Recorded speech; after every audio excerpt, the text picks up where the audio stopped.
So there was a set of drawings produced using the 1930s measurements. So, any questions? Anyone? I know you're burning up. Yes? Where on the property was the racetrack? There has been a debate. There was a training track here.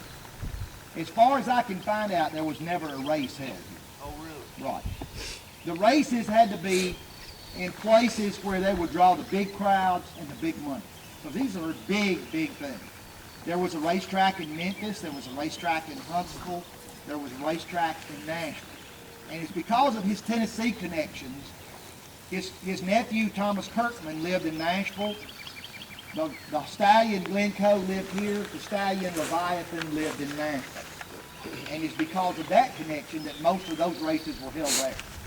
The training track, I think, Bill McDonald thinks, and we don't have a drawing, we think it was on that level plateau that is now divided by the road there. Because the barn was approximately where this barn is. The original barn burned was about 3 times that size.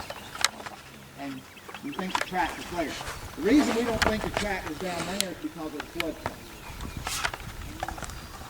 How long was the house inhabited? That built fire or?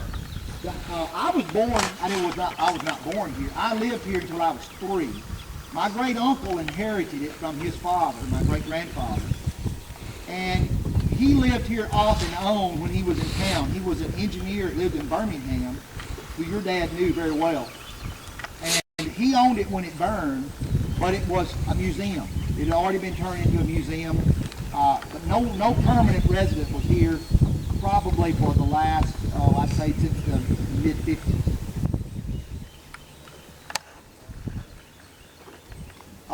Alex Haley, who went on to do roots and to write in his research, found out through his, I think it was his great-grandmother or great-great-grandmother, that she was born here. Her name was, I think it was his great-grandmother, Queen. And that all through the family was that the father was James Jackson Jr., the son of the owner. That James Jackson Jr. went on to become Colonel James Jackson of the 27th Alabama Infantry and lost an arm in the Civil War. But we all do know that was common practice, that many slaves were mulattoes, meaning half white. It is possible. He says that the Queen's mother was named Esther, but on the records, on the slave records, and by the way, you can access slave records because slaves were property. It's like everything else. You paid property tax. So they would list out their animals, their mules, their pigs, their horses, and they paid a certain amount. And according to the Great Compromise, which Congress did, all slaves counted as 3/5. So you could count them for 3/5 of the population. This is how the South got so many members of the House of Representatives. And you had to pay tax on 3/5. So you can access that through the state archives.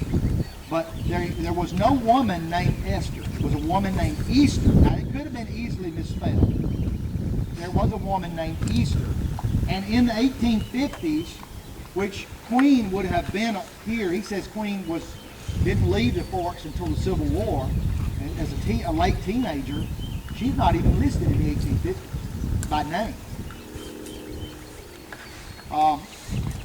He came to TDA to speak to the International Fertilizer Development Group. They invited him because one of the members of that group had heard him speak somewhere and had heard him mention this family story of the Forks of Cypress. And when that person invited him to speak, he invited him to speak on the condition that he would bring him to the pulpit. He'd never been here. So I met him out here along with the mother of the Jackson family. I'm not a descendant of the Jacksons, but a number of them people are. And he was here when a number of them were having to be out at the cemetery. And he stayed in Florence for about 2 or 3 days, guested some of those people, and spoke at First Presbyterian Church, spoke at First Methodist, and spoke at Coffee High School, where I used to teach. But of course, he died before the book Queen was finished. And the book Queen is not well documented at all.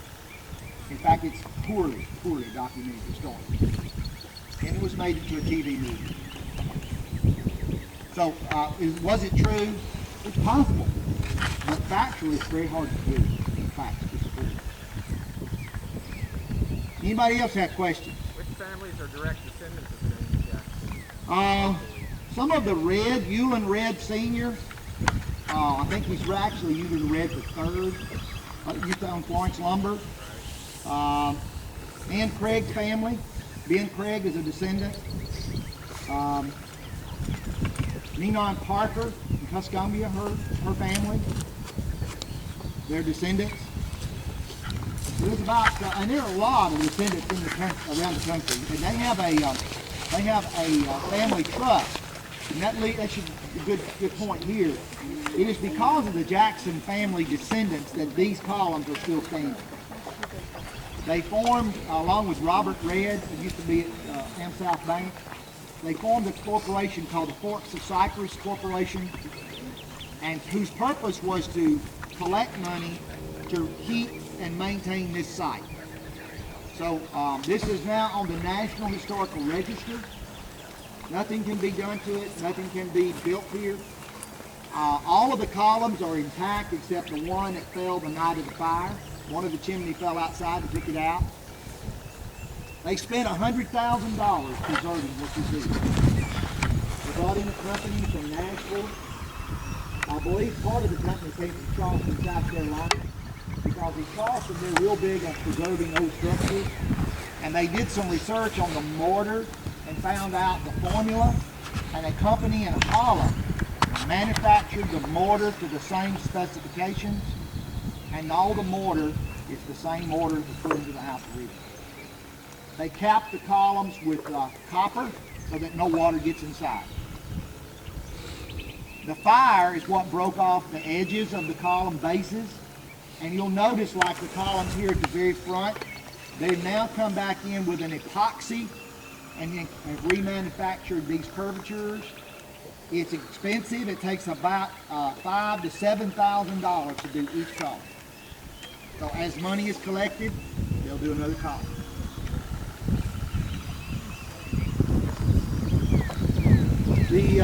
At the 1850 census, they had about 120.